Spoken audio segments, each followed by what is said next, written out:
इसकी उम्र बताई थी हमने, ग्रहों की उम्र, कि सूर्य 25 वर्ष बताता है, गुरु चंद्रमा की उम्र 24 वर्ष है, बुध की उम्र, बुध और शुक्र की उम्र 32 वर्ष है। तो सूर्य हो गया 25 वर्ष, 25 वर्ष, चंद्रमा हो गया 24 वर्ष, मंगल, मार्स, मंगल, राहु, केतु और शनि, ये बताते हैं 28 वर्ष, 28 ईयर्स, 28। मरकरी और वीनस ये बताते हैं 32 वर्ष, 32। और कौन बच गया? 1 2 3 4 5 6 7 8, गुरु, गुरु बताते हैं 20 वर्ष, है ना, 20 वर्ष बताते हैं। तो यहाँ पे देखिए, यहाँ पे गुरु 2 बार आ गया, मतलब 20 + 20, 20 + 20, ठीक है। अब जो 40 आए हैं, चूंकि दो ग्रहों का जोड़ करा है हमने, तो डिवाइडेड बाय 2, तो 20 वर्ष आ गया है। तो ऐसे जातक की शादी जल्दी होने के योग होते हैं, और 20 वर्ष के बाद में शादी हो जाती है। तो अब देखिए 20 वर्ष कब होंगे? या 2007 में 20 जोड़ दे, 2027 में शादी होगी उसकी, 2027 में शादी होगी। अब ये तो हमने देख लिया, परंतु दशाओं को सपोर्ट करना चाहिए, दशाओं को सपोर्ट करना चाहिए। अब देखिए, यहाँ पे बुध का पीरियड है, बुध की दशा चल रही है, बुध की पोजीशन देखिए कि क्या वह पॉजिटिव है। तो पहले हम इसको मिटा देते हैं।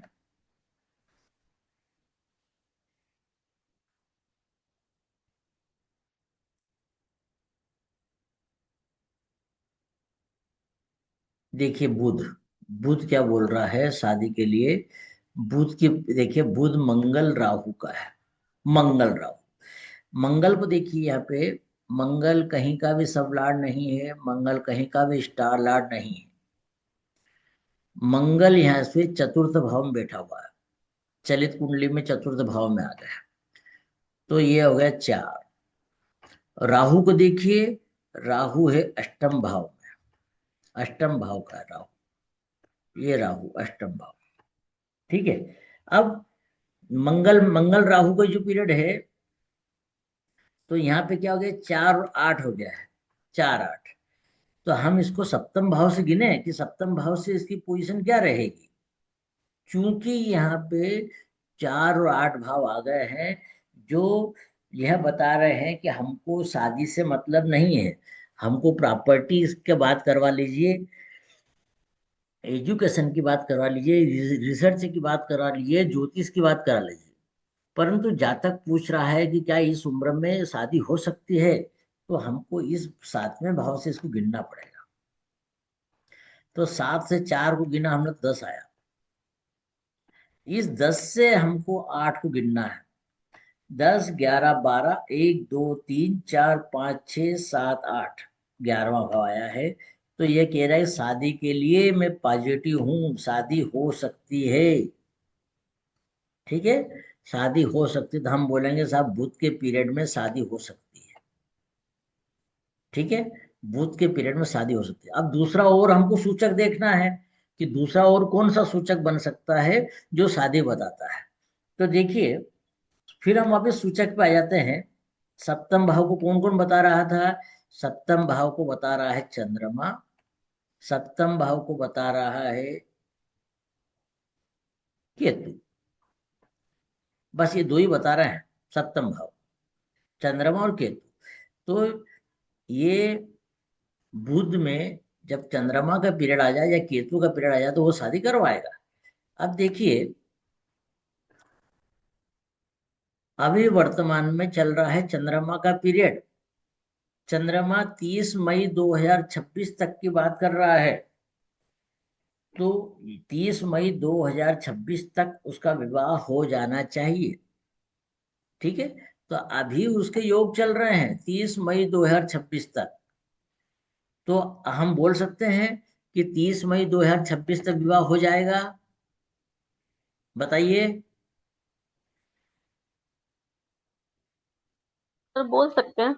ये देखिए अब बुध, चंद्र बुध, अभी इसके अपना कौन से दो सूचक थे, चंद्रमा और शुक्र। तो देखिए केतु यहाँ पे आ रहा है, ये सॉरी, चंद्रमा और केतु। तो केतु का पीरियड यहाँ आ रहा है, तो 7 जनवरी 2026 से 7 फरवरी 2026, यह बहुत ही श्रेष्ठ योग आएगा। ठीक है। अभी देखिए, अभी उसकी 18 और 7 25, अभी तो 18 साल की उम्र चल रही है। ये 19वें साल में शादी बता रहा है। अभी हमने निकाला था 20 वर्ष की उम्र में शादी होगी। तो यह गणित 1 साल प्लस माइनस बताता है, मतलब 1 साल पहले से शादी बताने लग गया था। देखिए यहाँ पे शादी हो रही है। अब शादी हो जाए बात अलग है, उसका गोना होना बात अलग है। गोना बाद में कभी भी हो सकता है, परंतु यहाँ पे शादी शादी हो जाए या यहाँ पे सगाई हो जाए। देखिए, सगाई को भी एस्ट्रोलॉजी में शादी बोली गई है। क्यों बोली गई है? क्योंकि यहाँ पर जब सगाई हो जाती है, तो हम, लड़का हो या लड़की हो, उसके लिए दूसरा ऑफर देखना बंद कर देते हैं। तो यहाँ पे जनवरी से लेकर फरवरी में उनकी सगाई होने के बहुत बढ़िया योग है। बोल सकते हैं ऐसा।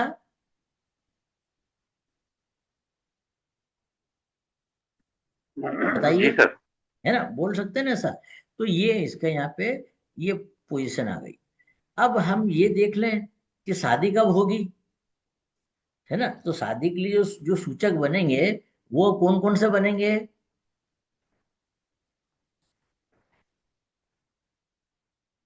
शादी के लिए वो भाव जो रहते हैं, सप्तम भाव तो मेन भाव होता ही है। और ये देखिए सेकंड सप्तम। हाउस। हाँ बोलिए। हम और सेकंड हाउस भी लेंगे ना। हाँ, अब ये शादी के लिए देख रहे हैं ना, 7 2 7 2 11। है ना।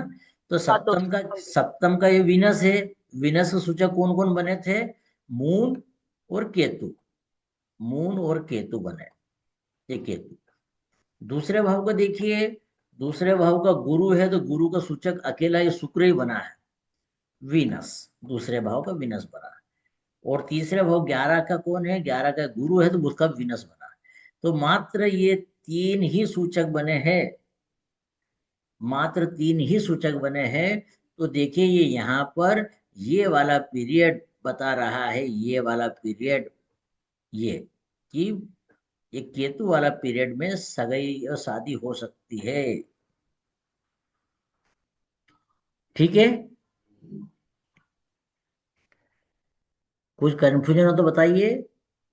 7 के सूचक अकेले चंद्रमा और केतु बना है। दूसरे भाव का सूचक शुक्र बना है। और 11वें भाव का भी सूचक शुक्र ही बना है, क्योंकि वहां पे उसका सबलाड गुरु है। तो यहाँ पर ये तीन सूचक बने हैं। तो हमारे बात यही है कि सूचकों की दशा में काम होता है। सूचकों की दशा में काम होता है जब वे अपने ही स्टार में गोचर करते हैं। तो यहाँ पे देखिए, ये तो फास्ट चलना लग रहा है, कौन? ये दोनों दोनों फास्ट चलना लग रहा है। और अभी अभी केतु को देखिए, केतु खुद वीनस में चल रहा है। ये देखिए केतु, ये यहाँ वीनस में चल रहा है। वीनस में कब तक चलेंगे? वीनस में चलेंगे 7 महीने तक चलते रहेंगे, मतलब